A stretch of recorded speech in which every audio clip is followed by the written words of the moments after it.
Hello everyone, this is Devansh Singla with the content creator Ankush Mittal from team Mission DU.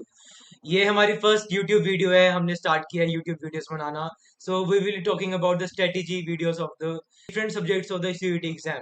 आज हमारा topic है English subject, जो कि एक language है, उसकी स्ट्रेटेजी वीडियो को कवर करना है। तो आइए देख, इस फॉर्मेट की बात करें तो सीयूईटी के एग्जाम में 50 क्वेश्चंस आते हैं, जिनमें से हमें 40 क्वेश्चंस अटेम्प्ट करने होते हैं और हमें टाइम कितना मिलता है, सिर्फ 45 मिनट्स। तो इन 45 मिनट्स में से हमें 40 क्वेश्चंस करने हैं, जिसमें से हमें 50 में से चॉइसेस है, मतलब 45 मिनट्स में 50 में से 40 क्वेश्चंस करने हैं। और जो 40 क्वेश्चंस करने हैं वो हमें डिसाइड करना है कि हमें कौन से 40 क्वेश्चंस करने हैं। तो एक इंटेलिजेंट स्टूडेंट और एक एवरेज स्टूडेंट में यही डिफ्रेंसिएशन है कि उसे डिफ्रेंसिएशन करना है कि हमें कौन से 10 क्वेश्चन को स्किप करना है। मेरे टाइम पे अगर हम हमारी एक्सपीरियंस की बात करें तो मेरे टाइम पे अराउंड 32 क्वेश्चन थे जो मुझे आते थे कि हाँ, इसका तो यही आंसर होगा। रेस्ट 18 क्वेश्चन में से कौन से 8 क्वेश्चन करने हैं वो मैंने एग्जाम के लास्ट के 20 मिनट में डिसाइड किया था। तो उस डिसाइड के में करने के बाद जो लास्ट में रिजल्ट आया तो मेरा सिर्फ एक ही क्वेश्चन अलग था। तो चलो हम अपने इंट्रोडक्शन की बात करें। मेरा सीयूईटी एग्जाम जो मैंने लास्ट ईयर दिया था तो मेरा स्कोर था 788। जो मेरा नॉर्मलाइज स्कोर था वो था 779.6। सो इंग्लिश सब्जेक्ट की बेसिकली बात की तो मेरा स्कोर था 194। तो अब हम आगे बात करते हैं फॉर्मेट और ड्यूरेशन। आपको अब तक समझ में आ गया होगा कि हमें 45 मिनट्स में से 40 क्वेश्चंस को attempt. Next slide is syllabus slide. हमें अगर इंग्लिश के सिलेबस की बात करें तो कोई भी डेफिनेट क्राइटेरिया नहीं है जो पूरे इंग्लिश के सिलेबस को डिफाइन कर सके। इंग्लिश एक ऐसा सब्जेक्ट है, एक ऐसी लैंग्वेज है जिसका syllabus, field of criteria, exam में क्या क्या आने वाला है वो बिल्कुल डिफाइन है ही नहीं है। अगर उसके वोकैबुलरी की बात करें, वोकैबुलरी कभी डिफाइन नहीं होती है।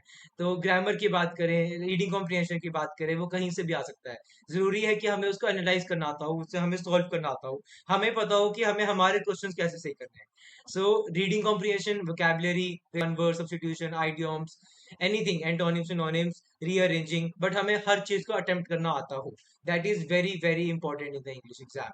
अगर हम, मैंने अभी कहा कि इसका सिलेबस बिल्कुल भी लिमिटेड नहीं है, बट इसका मतलब ये नहीं है कि वो कहीं से भी बाहर से कुछ भी पूछ सकते हैं। अगर हम पिछले पीवाईक्यूज को एनालाइज करें और उसके बाद एक समराइज वे में मैं बताऊं तो हम भी काफी देख सकते हैं कि काफी सारे क्वेश्चंस रिपीट है। और एक बेसिकली एक सिस्टम एल्गोरिदम को फॉलो किया जा रहा है क्वेश्चंस को पूछने में। काफी सारे क्वेश्चंस फोबिया या फिर एक पर्टिकुलर वर्ड के साथ जो कनेक्टेड वर्ड्स हैं उनके साथ उनकी उनकी वोकैबुलरी पूछी जाती है। ये एक ऐसे वर्ड्स है जो हम नॉर्मल लाइफ में यूज नहीं करते हैं, बट जो टर्म्स है साइंटिफिक टर्म्स में यूज करते हैं। तो एक एवरेज स्टूडेंट की वोकैबुलरी उस लेवल तक प्रोफिशिएंट होनी चाहिए कि वो इन स्टूडेंट्स इन जैसे वर्ड्स को टैकल कर सके। तो आइए हम स्टार्ट करते हैं कि हमारी स्ट्रेटेजी क्या होनी चाहिए। Rearranging, choosing the correct word, vocabulary, synonyms and antonyms. Basically synonym and antonym में से मेरे टाइम पे 4 to 5 क्वेश्चंस आए थे। इन 4 to 5 क्वेश्चंस को हम इजीली टैकल कर सकते हैं। जब मैं एग्जाम दे रहा था तो मुझे समझ में आया कि मैंने इनमें से जितने भी सिनोनिम एंटोनिम्स है, आइडियम्स है, वन वर्ड सब्स्टिट्यूशन है, ये ऑलरेडी मैं सीख चुका था। ये ऑलरेडी मैंने प्रैक्टिस किए हुए थे। क्यों? क्योंकि मैंने इनफ प्रैक्टिस की थी।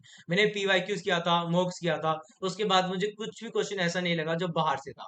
तो सिमिलरली आप लोग भी प्रैक्टिस के साथ अपनी प्रेपरेशन को इतना बेटर बना सकते हैं कि आपको एक क्वेश्चन देखकर ही लगेगा कि हाँ, ये क्वेश्चन तो मैंने किया हुआ है। हम आपको ईच एंड एवरी टिप हमारे चैनल पर बताएंगे। आपको फ्री गाइडेंस मिलेगी, mock test, PYQs, each everything जो भी हम अवेलेबल करा सकते हैं हम आपको अवेलेबल कराएंगे। Next is rearranging and choosing the correct word. आपको पता है ये एक एमसीक्यू एग्जाम है, तो एक 4 वर्ड्स में से which is the best option choose करना एक बिल्कुल भी डिफिकल्ट नहीं होने वाला है। तो हम इसकी भी इनफ प्रैक्टिस करेंगे, इसमें कहीं पे भी दिक्कत नहीं आने वाली है। Next is verbal ability. See, verbal ability and vocabulary, these are the things जो इनका क्राइटेरिया फिक्स है ही नहीं है। हम बिल्कुल भी ये नहीं बोल सकते हम 100% वोकैबुलरी कर चुके हैं, क्योंकि वो एक डिक्शनरी खोलकर एक पर्टिकुलर वर्ड डाल सकते हैं और उनका मीनिंग पूछ सकते हैं। उनके हैंड में तो सब कुछ है ना। बट हमें एल्गोरिथम समझना है कि हमारे एग्जाम में क्या क्या आएगा। तो उसके लिए जुड़े रहिए। हम आपकी ईच एंड एवरी वे में प्रिपरेशन करवाएंगे और मदद करेंगे। बस 3 रीडिंग कॉम्प्रिहेंशन आए थे, five five five five question each. So हमारे पास 15 क्वेश्चन कुल मिला के रीडिंग कॉम्प्रिहेंशन के आए थे।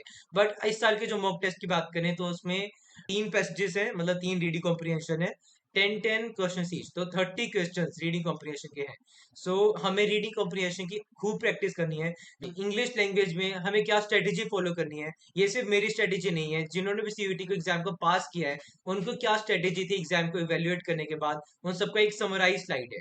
तो अगर मैं अपनी रीडिंग कॉम्प्रिहेंशन की बात मतलब मैं अपनी स्ट्रेटेजी की बात करें, तो मेरी रीडिंग कॉम्प्रिहेंशन को एनालाइज करने की स्किल्स अच्छी थी। मैं एक फास्ट रीडर था मेरे टाइम पे, तो मैं रीडिंग कॉम्प्रिहेंशन को अच्छे से एनालाइज कर पाता था। तो ऐसे ही मैंने एग्जाम में रीडिंग कॉम्प्रिहेंशन को पहले स्टार्ट किया। बट अगर आपको लगता है कि आपकी ग्रामर अच्छी है, आपका बाकी चीजों में वैल्यूएशन अच्छा है, आप दूसरे क्वेश्चन को पहले अटेम्प्ट कर सकते हैं, so skip reading comprehension for the first time. आप रीडिंग कॉम्प्रिहेंशन पे बाद में आ सकते हैं।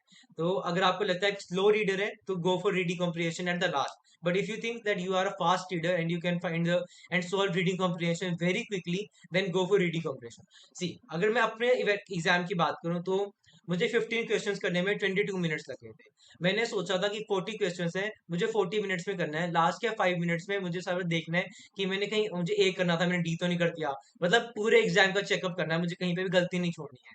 तो लेकिन इंग्लिश के एग्जाम में क्या हुआ, 15 क्वेश्चन करने में मुझे 22 मिनट लगे। तो मुझे अपने बाकी का जो क्वेश्चन था उनकी स्पीड बढ़ानी पड़ी।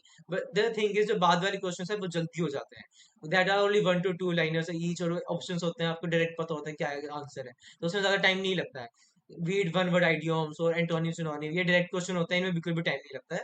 तो अगर आपको लगता है कि आप रीडिंग कॉम्पिटिशन को टाइम लगाना है, तो आप रीडिंग कॉम्पिटिशन बाद में कर सकते हैं। फिर ये आपको पता कैसे लगेगा, आपको पीवाईक्यूज करने पड़ेंगे। PYQs are mocks that are the ultimate weapon for the CUET exam. हाँ जी, पीवाईक्यूज ही है जो आपके सीयूटी एग्जाम की प्रिपरेशन में 100% हेल्प कर सकते हैं। अगर आपने पीवाईक्यूज अच्छे से करते हैं, तो आपको सीयूटी एग्जाम की प्रिपरेशन बहुत खूब होने वाली है। आपको ग्रामर का each and every topic, each and every concept and each and every rule को पी जाना है। हाँ जी, इसको सीरियसली लेना जब मैं कह रहा हूँ कि पी जाना है, क्योंकि वो क्वेश्चन रूल्स में नहीं पूछता है, रूल्स के एक्सेप्शंस में पूछता है। रूल्स हर एक एवरेज बच्चा कर लेता है, लेकिन सीयूटी वही पार कर पाता है जो रूल के एक्सेप्शंस भी कर लेता है। मतलब आपको कोई भी क्राइटेरिया लीव नहीं करना है, जो भी आप कर सकते हैं सब करना है। मेरे एग्जाम में जब मैंने इवेल्युएट किया, उन्होंने रूल्स से ज्यादा रूल्स के एक्सेप्शंस पूछे थे। तो रूल्स के एक्सेप्शंस को याद करना वेरी इंपॉर्टेंट है। तो अगर मैं अपनी स्ट्रेटेजी वीडियो को आपके साथ शेयर करूं, तो मैंने ग्रामर के लिए नोट्स बनाना स्टार्ट किया था, नाउन से स्टार्ट करके, nouns, pronouns, adjective, adverbs, verbs, tenses, conjunctions, pronunciations, जो कुछ है मुझसे हो सका ईच एंड एवरी टॉपिक में से किया था। और सीयूटी एग्जामिनर ने भी ये कंफर्म किया, मतलब ये इवेल्युएट किया कि ईच एंड एवरी टॉपिक में से एक नया क्वेश्चन तो था। तो ईच एंड एवरी टॉपिक करना मेरे लिए बिल्कुल इवेल्युएटिव था, पर्पसफुल था और प्रॉफिटेबल था। तो आपको भी ईच एंड एवरी टॉपिक करना है। हर टॉपिक पे हम पीडीएफ नोट्स शेयर कर पाएंगे तो जरूर कोशिश करेंगे। आपको प्रॉपर नोट्स बनाने हैं, और अल्टीमेट वेपन जो मैं बता चुका हूँ आपको, ईच पीवाईक्यूज करने हैं ज्यादा से ज्यादा।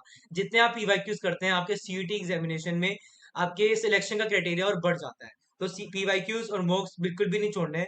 अपनी पूरी प्रिपरेशन करो, रिवीजन करो, नोट्स बनाओ, रूल्स पढ़ो, रूल्स के एक्सेप्शंस पढ़ो, लेकिन उसके बाद पीवाईक्यूज जरूर करो।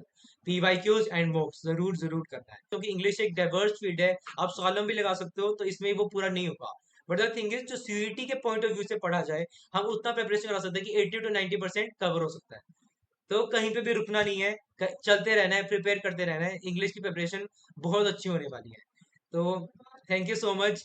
दिस इज देवान सिंगला विद कंटेंट क्रिएटर अंकुश मित्तल। हम ऐसा कंटेंट लाते रहेंगे और स्ट्रेटेजी वीडियोस आती रहेंगी। आप सबसे जुड़ते रहेंगे। चैनल को जरूर सब्सक्राइब करना। और इस वीडियो की डिस्क्रिप्शन में हमारे व्हाट्सएप ग्रुप का लिंक है, जहाँ पे हम गाइडेंस देते हैं सीयूईटी 2024 एस्पिरेंट्स को। हमारी एक पूरी टीम है जो गाइड करती है। प्लस हम जितना भी प्रिपेयर कर सकते हैं, डाउट्स लेते हैं, करियर काउंसलिंग सेशंस लेते हैं, एडवाइस देते हैं, डीयू में आके आपको कहाँ पे करना है, कहाँ पे कौन सा कोर्स अच्छा है। ईच एंड एवरी डाउट जो जूनियर्स को है, हम सीनियर्स टैकल करने की कोशिश करते हैं। तो जुड़े रहिए, मिलते हैं आपसे नई वीडियो में। Thank you so much, bye bye.